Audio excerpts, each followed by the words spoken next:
Angélica, estamos... Olá a todos. Esse é mais um webinário do canal Educaberge. Hoje nós vamos falar sobre o futuro do trabalho. E o futuro do trabalho é multigeracional. Tendências, desafios e oportunidades. Hoje, para falar sobre esse tema, nós convidamos a Cris Sabag. Ela é sócia e pesquisadora na Talento Sênior, palestrante e especialista em etarismo e gerações, colunista da revista HS Management, Talent as a Service, mestre em gestão para competitividade. Então, a gente já sabe que Cris vai ter muita coisa para contar para a gente. Tudo bom, Cris? Oi, Angélica, tudo bem? Obrigada pelo convite, estou super feliz de estar aqui. Eu também estou feliz. Então, tá, vou passar para você poder começar. Tá bom. Então, gente, sejam muito bem-vindos, sejam muito bem-vindas. Como a Angélica falou, hoje a gente vai falar um pouquinho sobre o futuro do trabalho, vamos contar que ele é multigeracional, vamos falar um pouco de tendências, desafios e oportunidades. Mas, a minha intenção aqui é não repetir o básico, tá? Aquilo que a maioria de nós, a gente já ouviu falar, já viu em relatórios, já ouviu em discursos bem intencionados. Meu objetivo é um pouquinho além. Eu vou ficar genuinamente feliz se no final da minha fala eu conseguir provocar em vocês pelo menos 2 ou 3 pontos que ainda não tinham sido nomeados, né? Ou que talvez eles não fossem assim percebidos. Ou percebidos, mas não completamente compreendidos, porque o futuro do trabalho, gente, ele não está apenas mudando, né? Ele está ficando mais complexo, e complexidade não se resolve com respostas simples ou com soluções, assim, genéricas, por falar, tá? Então, quando a gente fala de multigeracionalidade, a gente também aqui não vai falar só de convivência entre idades diferentes, né? Isso a gente já escuta bastante aí fora. Mas eu quero trazer essa conversa para um ponto, o ponto onde a gente começa a falar sobre decisões melhores, decisões com julgamentos qualificados e, principalmente, de como as organizações estão, ou não, né, preparadas para toda essa transformação que já está em curso, né, gente? Então, deixa eu passar meu outro slide aqui. A Angélica já me apresentou, eu sou sócia da Talento Sênior, fundadora. E eu quero chamar a atenção aqui para uma coisa que é importante, né? A gente gosta de falar do tema, do nosso propósito, o propósito da empresa, mas a Talento Sênior, ela busca todas as informações relevantes, não só no mercado, como também nas academias. Então, eu fiz a minha pesquisa sobre gestão da competitividade, conectando a questão da inovação, do envelhecimento populacional. E quando eu falo de competitividade, eu estou falando tanto para as empresas quanto para os profissionais, né? Então, é em cima de todos esses estudos que pipocam aí, né, o tempo inteiro, e a gente mesmo faz, é que a gente vai trazer à baila aqui algumas informações básicas. Então, gente, para começar, eu queria só contar um pouquinho do cenário global. Eu sei que vocês já ouviram falar que o mundo está envelhecendo. Eu trouxe esse slide mais para a gente, para mostrar como é que a coisa vem acontecendo. Então, essa transformação demográfica, ela é no momento, muito sem precedentes. Então, quando a gente fala que uma coisa está acontecendo de forma sem precedentes, a gente está basicamente dizendo que a velocidade com que isso está acontecendo vem causando uma série de transformações. Então, as causas para essa inversão de pirâmide, para essa longevidade, para esse envelhecimento, passa desde o aumento da expectativa de vida até a queda das taxas de natalidade, né, gente? Aumento da expectativa de vida, tem mais um monte de coisas acontecendo aí. É educação, é melhores condições de saúde, é melhores condições de saneamento, certo? Tem uma série de coisas que vai ajudar a gente a viver melhor, nem sempre melhor, mas a viver mais, né? O viver melhor depende muito do que a gente vai fazer.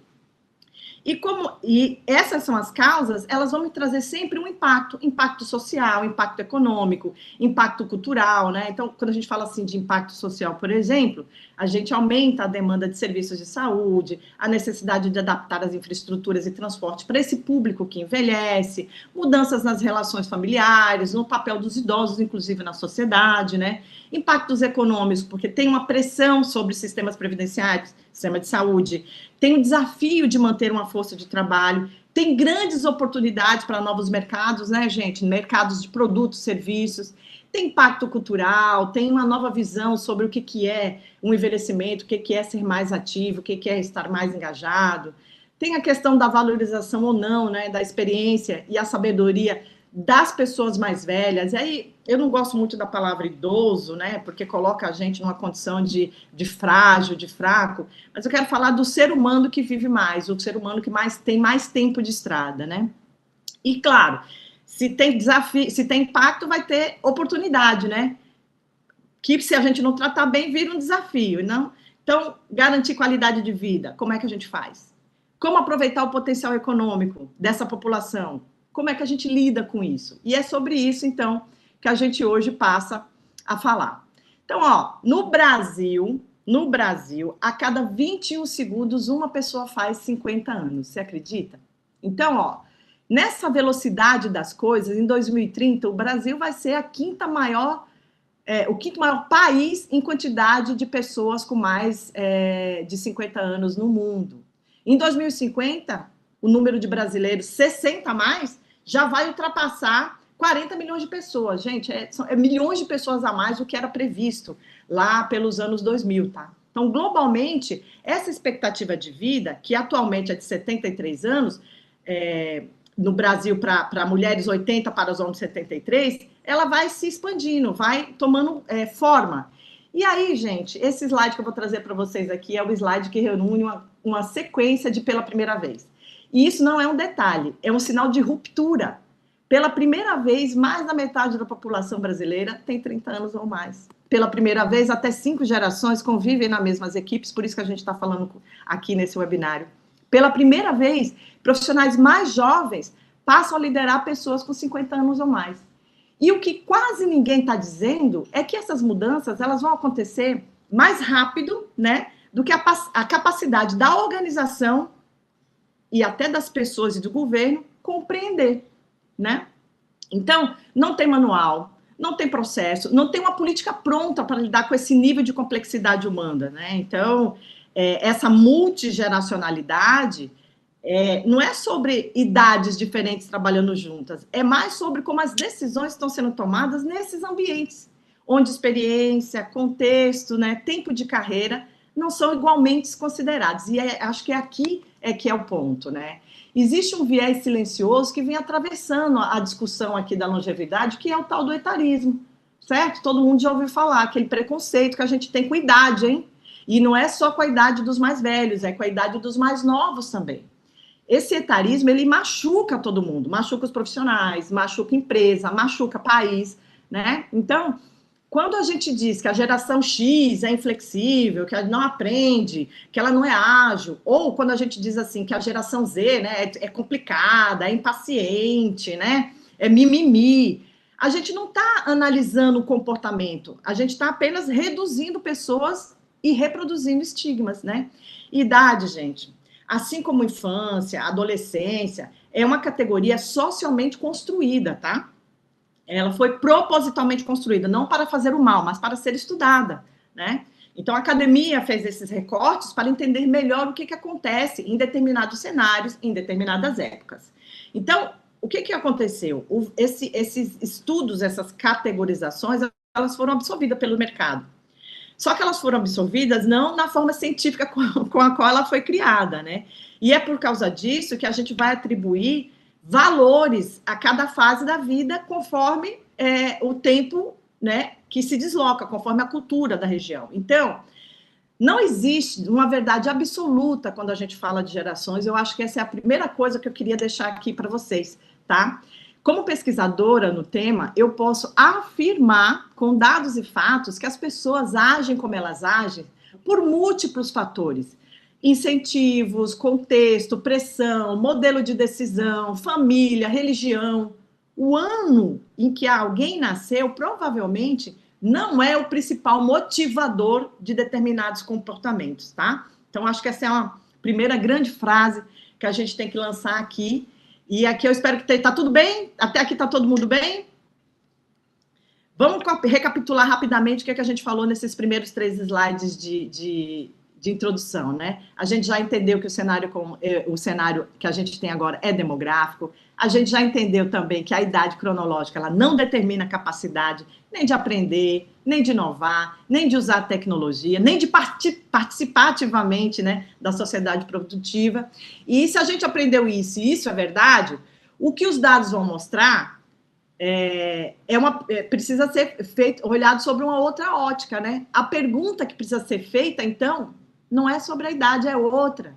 É uma pergunta mais simples, mas é uma pergunta bastante desconfortável para quem está olhando as diversas gerações, para quem está olhando o futuro do trabalho geracional, né? Na velocidade que o mundo está, essa parece ser a pergunta mais óbvia para mim. Quem decide melhor? Quem executa rápido ou quem entende profundamente as consequências da decisão? Olha, a maior parte das organizações, das empresas e até das pessoas vai responder isso na prática, premiando a questão da velocidade, né? A gente ouve muito falar, porque tem que ser ágil, tem que errar logo, certo? Certo, mas é errada essa análise, gente. A velocidade não deveria ser um sinônimo de qualidade. E entender consequências não é lentidão, né? Eu diria, inclusive, que é inteligente. É aqui que é importante fazer o maior esclarecimento. O problema com esse julgamento, com esse pré-julgamento, não é a ausência... Desculpa, o problema com esse pré-julgamento é a ausência de uma arquitetura organizacional, né? Algo que combine a rapidez da tomada de decisão com o julgamento profundo. Então, para essa questão, né, velocidade decide tudo ou julgamento decide melhor, não há uma melhor resposta a não ser esse conjunto de velocidade mais experiência. Isolados, eles não dizem nada. Então, o que gera decisões melhores não é escolher um lado ou outro, né? O que gera decisões melhores é desenhar sistemas onde esses repertórios diferentes, né, se encontram no momento certo de decisão. Então, eu acho que esse é o grande marco aqui dessa conversa, né?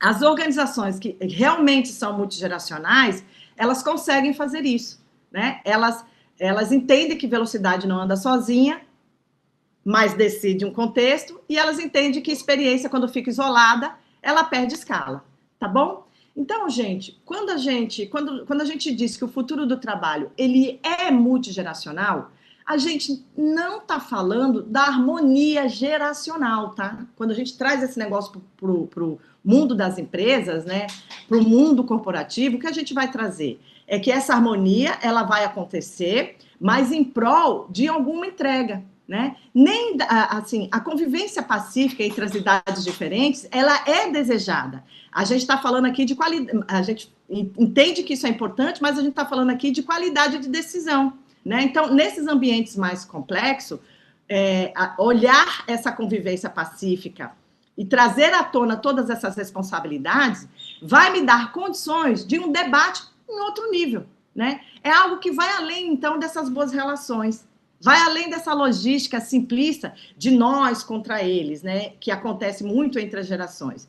Então, quando eu falo de qualidade de decisão, eu estou falando de todas as competências técnicas, cognitivas, emocionais e contextuais que vêm sendo colocado em jogo, mas de forma conjunta, tá? Então, o futuro do trabalho é multigeracional porque ele está trabalhando de forma conjunta. E essa combinação é ela que aumenta essa capacidade de julgamento. É ela que vai reduzir riscos invisíveis, é ela que, na prática, vai transformar as nossas ações em vantagem competitiva. E aí, gente, ó, existe uma certa crença implícita de que quanto mais tecnologia a gente tem, menos o humano importa.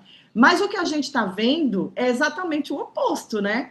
Se a gente traz aí as novas tecnologias, a inteligência artificial, por exemplo, a gente vai entender que em contextos de alta automação ou alta velocidade, o que mais a gente precisa valorizar não é a execução, né? Não é o uso da ferramenta, é o julgamento que nós, indivíduos, temos e podemos fazer melhor do que a tecnologia faria sozinha. Então, o ponto aqui é, a tecnologia, ela sempre vai acelerar decisões, a gente não pode negar e se excluir dela, mas ela não garante a qualidade dessas decisões. Então, quanto mais tecnologia, mais crítico vai se tornar o julgamento humano. Então, se a tecnologia decide rápido, o julgamento vai decidir certo, né? Então, eu estou trazendo essa parte de tecnologia aqui, porque é muito comum, né, falar que o sênior decide em profundidade, e o jovem decide rápido por causa da tecnologia. Aqui o que eu quero que vocês guardem é que os dois juntos é que vai fazer a diferença. Sozinhos, eles com certeza vão trazer um impacto para dentro da nossa organização, para a nossa vida em sociedade, tá? E a primeira grande tendência de futuro de trabalho, então, marquem aí, gente, não é a tecnológica, é a demográfica, certo? Esse é um dos pontos mais importantes da minha fala de hoje, gente. Quando a gente olha para o futuro do trabalho, quase todo o debate público está concentrado na tecnologia. Mas a maior transformação em curso não é a tecnológica, é essa da longevidade, é essa da transformação demográfica. Nunca tivemos tantas pessoas vivendo tanto tempo, nunca tivemos tantas gerações economicamente ativas ao mesmo tempo e nunca tivemos organizações tomando decisões críticas sem ter se preparado para essa realidade, né? A tecnologia muda o como, mas é a demografia que muda o quem, muda o tempo e muda o impacto das decisões. E é exatamente por isso que tanta empresa investe em tecnologia, mas continua errando na tomada de decisões. Tá pago aí, gente? Importante aqui, né? Bom, nunca tivemos tantas gerações convivendo ao mesmo tempo no trabalho. São jovens entrando mais cedo, são profissionais maduros permanecendo mais tempo, são carreiras que são mais longas, são lideranças mais jovens gerindo pessoas mais experientes. Esse cenário, ele não é uma escolha ideológica, tá? É uma realidade econômica e uma realidade social. É fruto de uma agenda. Ele não é fruto de uma agenda ou de uma opinião, gente. Tá aí, os dados são colocados. É uma consequência direta de três forças combinadas: a demografia, a economia e a longevidade, tá? Então, as pessoas entram mais cedo no mercado, elas permanecem mais tempos ativos e vivem carreiras mais longas do que a própria organização, a própria empresa foi desenhada para lidar. Às vezes, o próprio indivíduo, né? Quem é que não queria se aposentar aos 60, 70, 65, certo, gente? O que a gente está assistindo, anotem aí, é um insight, é o fim dessa carreira linear, que era estudar, trabalhar e aposentar, né? Vai ficar cada vez mais difícil fazer essa coisa linear. O que eu tenho visto é que a gente vai estudar, estudar, voltar a trabalhar, encarreirar por novas vertentes, né? Novos caminhos e, por fim, aposentar, mas bem lá no fim da vida mesmo, tá, gente? A gente tá falando lá, a expectativa é que seja alguma coisa em torno de 70, 80 anos, né? Para quem vai viver até os 90, 90 e poucos, o que faz se aposenta entre os 70, se você se aposenta com 70, o que você faz até os 90, né? O custo de vida, ele não tá tão bom assim para a gente falar que vai viajar, né? Pelo menos não para mim, né? O que surge no lugar dessas carreiras, né? São carreiras de múltiplos estágios, então vão ter pausas, teremos recomeços, aprendizado sempre contínuo. Esse é um ponto que não tem mais volta, né? A gente não está preparado para isso, mas a gente tem que dar conta dessa nova realidade que está acontecendo no mundo inteiro. E é aqui que surge o primeiro grande ponto cego dentro das organizações. É um que causa grande impacto, tá, gente? Muitas empresas tratam a multigeracionalidade como um tema de diversidade. Eu amo os temas de diversidade, mas do ponto de vista profissional e econômico, esse olhar apenas como tema de diversidade enfraquece o que precisa ser feito, tá? Porque muita gente não entende o valor da diversidade. E aí, quando ela escuta a palavrinha, ela já se fecha naquela condição, tá? Então, ó, a gente precisa ir para além desse discurso, né? A multigeracionalidade não é um tema apenas de diversidade. É como algo que não é alguma coisa que liga clima, convivência e boas intenções. Isso também. Mas, na prática, ela é um tema de arquitetura de decisão. Então, ter pessoas de idades diferentes no mesmo prédio nunca vai tornar a empresa multigeracional. O que torna a empresa, de fato, multigeracional é o que acontece quando essas diversidades, quando essas gerações diferentes participam da decisão e não apenas da execução. Certo, gente? Então, isso não acontece por acaso. exige intencionalidade, exige desenho organizacional, exige liderança preparada. A diversidade, ela ocupa o espaço, mas é a arquitetura de decisão que vai criar o valor, certo? E até aqui, gente, eu falei de decisões internas, né? E agora eu queria compartilhar com vocês, ampliar um pouquinho o olhar para o mercado, né? Existe uma consequência direta quando a empresa não é multigeracional por dentro. Então, se ela não é multigeracional por dentro, como é que ela compreende o cliente 50 mais que está fora, né? E isso não vai acontecer por falta de dados, né, gente? Tem dados, tem pesquisa, tem dashboard. Essa coisa de não compreender o que está fora acontece pela falta do repertório humano interno no momento da decisão. Então, aqui eu trouxe um slide chamado a Silver Economy, porque isso não é um nicho, ele é uma realidade econômica e concreta. A gente está falando de um público que concentra a maior fatia do capital, do consumo e das decisões de compras, né? Mas ela segue sendo, essa fatia, ela segue sendo desdenhada, né? Ela segue sendo preterida, né? Então, quando a empresa não é multinacional internamente, ela exclui do contexto, né, esse cliente externo, né? Ela erra na leitura desse mercado. Então, ó, só para vocês terem uma ideia, no mundo, as estimativas globais apontam que a Silver Economy movimenta aí 15 trilhões por ano. 15 trilhões de dólares por ano, gente, é o valor maior que o PIB de grandes economias, como da China, por exemplo. No Brasil, esse mercado movimenta 2 trilhões por ano. Então, essas projeções que o mercado está dando aí diz o seguinte, né, que isso duplica nos próximos 3 anos. Então, a diversidade interna não é um discurso social, é a capacidade que a empresa vai ter de ler o mercado. Tudo bem? E aqui eu quero sair definitivamente desse campo de teoria e mostrar que a Silver Economy ela já vem sendo notada pelos motores da economia brasileira, né? E o mais relevante deles não é o número atual, é a trajetória, né? Então, vocês estão vendo aí marcas como Itaú, Nestlé, Boticário e até TikTok, né? Que já entenderam que tem uma coisa fundamental aí, né? O envelhecimento não vai significar irrelevância econômica, não. Pelo contrário, ele está significando oportunidades para quem sabe ler esse movimento, tá? Então, gente, o maior risco ou o desafio central aqui é o risco não do profissional envelhecer, né? O risco é a empresa perder um julgamento qualificado e abrir mão das pessoas só por causa da idade cronológica. E esse risco é muito traiçoeiro, né? Porque ele não aparece no dia seguinte, gente. Ele não vira manchete, ele não gera alerta imediato. Ele vai aparecer meses depois, né? Naquelas decisões mal calibradas, em retrabalho que ninguém assume, em escolhas estratégicas que ninguém lembra por quê. Esse é o custo invencível quando a gente está trazendo essa exclusão por idade. A experiência, quando ela é descartada, ela cobra juros no futuro. E aqui, ó, a experiência dos mais velhos e também a experiência dos mais jovens, né? O conhecimento, ele não está no sistema, é uma coisa invisível. O conhecimento, ele não mora nos relatórios, gente. Ele não está no algoritmo. Ele vive nas pessoas, né?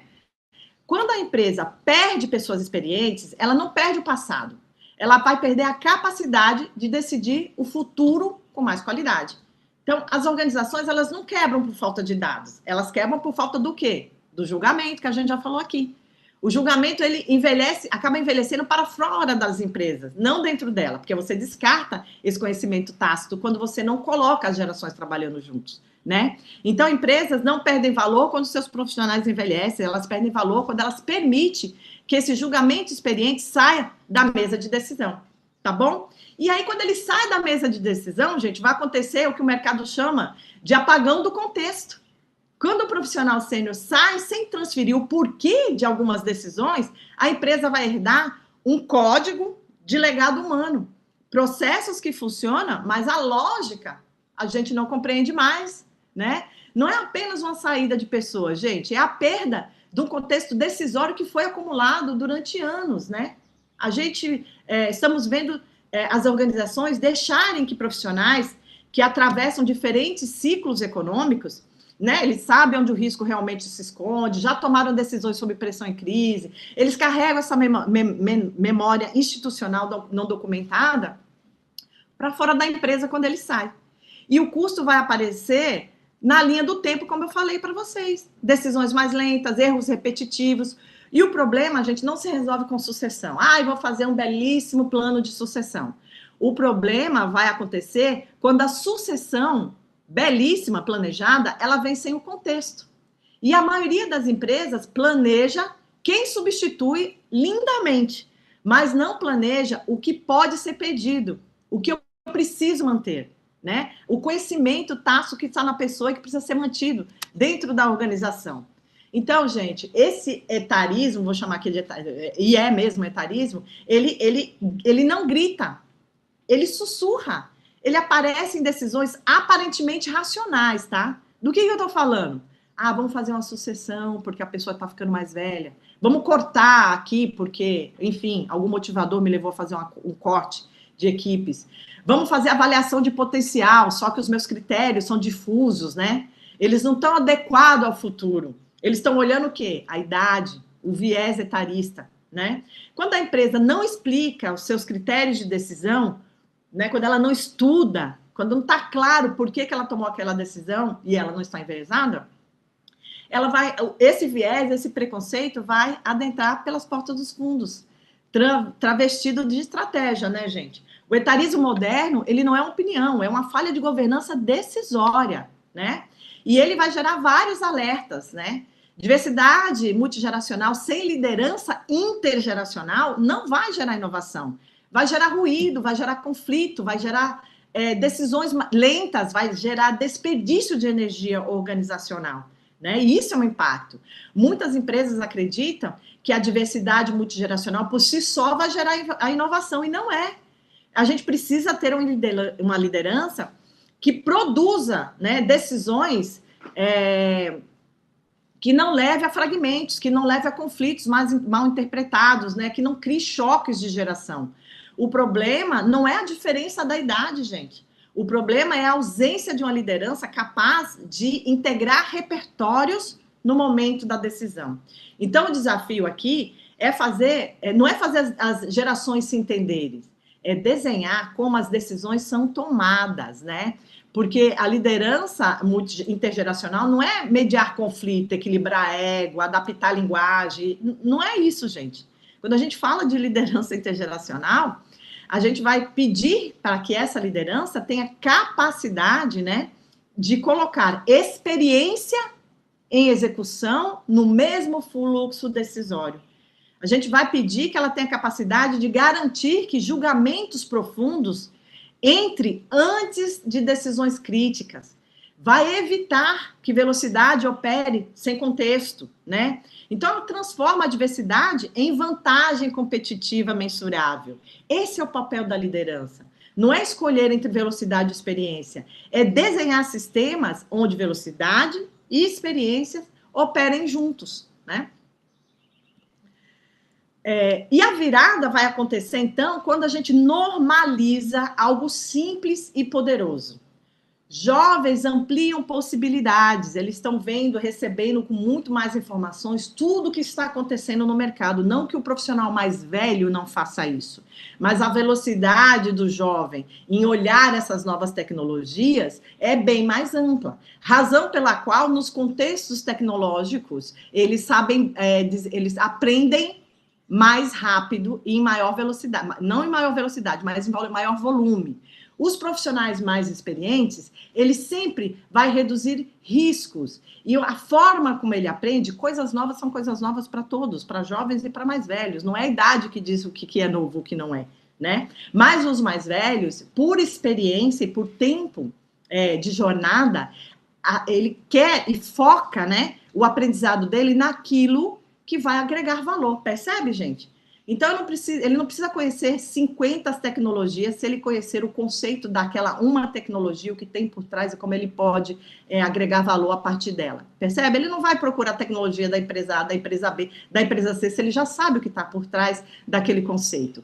E a multigeracionalidade, ela deixa de ser o tema de convivência e passa a ser vantagem competitiva quando a gente assume isso. Que eu gosto de ter um repertório maior e eu, como experiente, gosto de reduzir risco a partir de toda a minha jornada de trabalho, né? Essa oportunidade vai surgir quando a gente entende isso, que ampliar as possibilidades sem reduzir risco é uma imprudência. Reduzir risco sem ampliar possibilidades é uma estagnação, leva a gente a estagnar. E a combinação deliberada desses dois vai melhorar a qualidade das decisões estratégicas. Então, o futuro não pertence a quem decide mais rápido, né? Vai pertencer sempre a quem decide melhor. E essa é a virada de chave. A maior ferramenta que a gente pode ter para fazer essa virada de chave é usar a tal da mentoria reversa, né? Eu vejo poucas empresas ou poucos profissionais buscando mentoria reversa da forma correta, tá bom? Então, aqui a gente não está falando apenas de uma criação do sênior ensinando o jovem e o jovem atualizando o sênior no repertório tecnológico, gente. A gente está falando de uma mentoria criada e deliberada de troca de repertório crítico, né? Então, quando a gente fala isso, a gente está falando que tem que transferir leitura de risco, contexto e consequência para os mais jovens. E juventude vai transferir o quê? Novas linguagens, novos padrões culturais, sinais emergentes que eles estão ali linkados com aquilo. Quando essa troca é estruturada, surge algo raro nas empresas, né? Que a gente vai chamar aqui de cognição coletiva, tá, gente? A cognição coletiva é um sistema decisório que ele é capaz de reduzir os pensamentos de manada, sabe? Assim, a gente vai evitar o mais do mesmo, a gente passa a questionar melhor as decisões aparentemente óbvias, né? E a gente amplia a inovação sem aumentar necessariamente o risco. Então, isso não é gentileza geracional, essa mentoria reversa. Não é uma gentileza geracional, é uma agilidade cognitiva, é uma inovação de verdade. E a empresa tem que promover isso, mas eu, como profissional, também tenho que correr atrás disso, tá, gente? A tecnologia, ela vai entrar como apoio, ela acelera o processo, ela amplifica os cenários, ela simula alternativas, mas ela não substitui esse julgamento. Portanto, a tecnologia é poderosa, mas ela não é decisória.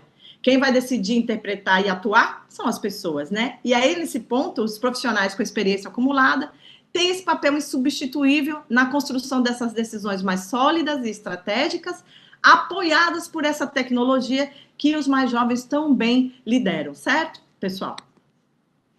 Então, ó, empresas multigeracionais vão decidir melhor, né? Quando a gente constrói equipes multigeracionais, o impacto vai muito além da eficiência operacional. Cada geração vai trazer a sua experiência, a sua referência, as suas perspectivas únicas para se complementar. E o resultado é que essas decisões se tornam mais robustas, porque elas consideram riscos e oportunidades que só a diversidade de experiências vai conseguir revelar.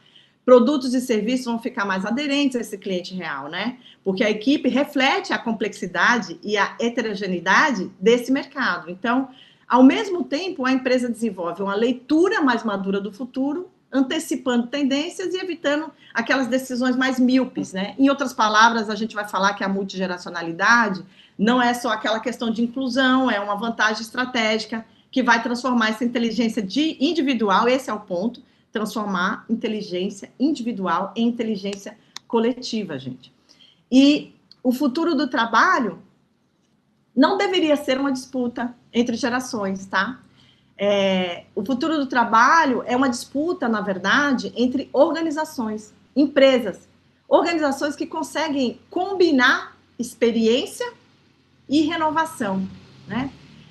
Aquelas que confundem velocidade com maturidade vai sair perdendo. Talvez o verdadeiro desafio, né, não seja descobrir a data de validade das pessoas, né? O desafio é assumir a responsabilidade pela data de atualização das decisões sobre as pessoas. Decisões sobre quem manter, decisões sobre como desenvolver talentos, decisões sobre como ouvir e aprender com cada geração. Porque quem atualiza suas decisões com inteligência e sensibilidade transforma a multigeracionalidade numa vantagem real, e é essa capacidade que vai definir o futuro das organizações. O futuro do trabalho é multigeracional, sim, porque o bom julgamento também é. Talvez o maior risco não seja o tempo das pessoas, eu vou repetir aqui de novo. É o tempo que as nossas decisões, é o tempo das nossas decisões quanto às pessoas trazem resultado. E aí, gente, a pergunta que eu quero deixar para vocês aqui é: quem é que vai assumir a responsabilidade de atualizar as decisões da gente hoje, para que as nossas equipes e as nossas organizações, as nossas empresas, estejam preparadas para um futuro que já começou? Aqui eu termino a minha fala. Muito obrigado. Eu vou abrir para a gente bater um papo agora para quem fez perguntas. Adoro. Espero ter atendido, né? Com certeza, foi maravilhoso. André, temos alguma pergunta? Bem, a gente não recebeu nenhuma pergunta, né, durante a apresentação, Cris. Então, fica o espaço aberto aí para a live ela ficar salva. Então, se vocês quiserem colocar perguntas nos comentários, Então, vai ficar à deixa eu fazer disposição. uma perguntinha, então, já que a gente tem um tempinho. Você falou, né, que os dados mostram que as pessoas estão entrando e saindo, permanecem mais tempo no mercado, a gente sabe disso. Você pergunta agora não é mais se isso vai acontecer, porque já está acontecendo. Mas a pergunta é quem que vai se adaptar primeiro? As pessoas ou as empresas? As empresas sempre vão mais lentas, tá, Angélica? Porque quando a gente fala do indivíduo, quando ele percebe, a ação dele já move ele para frente. Quando a gente vai falar de empresa, de organização, o que a gente vai ver é uma cultura que precisa andar junto. Então, você precisa, para ela andar junto, você precisa ter quase todos ou a maioria dos seus colaboradores caminhando no mesmo sentido, senão fica aquela barata voando, né? Eu vou para um lado, a outra equipe vai para o outro. Então, normalmente é o profissional que consegue se movimentar mais rápido, tá? Sem querer aqui dourar a pílula, né? E romantizar, porque nem todo mundo consegue ir, mesmo recebendo a mesma informação, consegue ir na mesma velocidade ou consegue interpretar os sinais que estão aí, né, Angélica? É verdade. Então, Cris, mais uma vez, super obrigada por estar aqui com a gente. E fica, então, até um convite aí para a próxima, que a gente tem tido tanto esse bate-papo tão bacana. Espero ter vocês também daqui a pouco de novo para a gente falar sobre outro tema. Ah, a gente vai adorar. Obrigada pelo convite, gente. Tá joia. Tchau, até a próxima. Obrigada, Angélica. Obrigada, André, mais uma vez. Estamos aí à Obrigado. disposição. Cris, que palestra incrível. Que palestra incrível, provocativa. Nossa, foi sensacional. Parabéns. Obrigada, Eli. A gente sempre fala bastante sobre o que tem de mais básico, né? Ah, as gerações não se gostam, conflituosas, pensam diferente. Acho importante a gente trazer começar a falar sobre uma outra forma, né? Até porque, viu, Angélica e André, eu nunca... Toda vez que uma empresa me chama para falar de conflito geracional, eu entro falando sobre abundância geracional. Né? Então, eu queria sair dessa mesmice de ficar falando só que os diferentes não se gostam e passar a falar o que importa, né? De negócio, né? De sustentabilidade para o indivíduo, para a empresa, para o mercado, para o Brasil. É isso. Perfeito, Cris. Tchau, até a Tchau, próxima. gente. Até mais. Tchau. Nossa, super legal. Super. Legal, tá bom.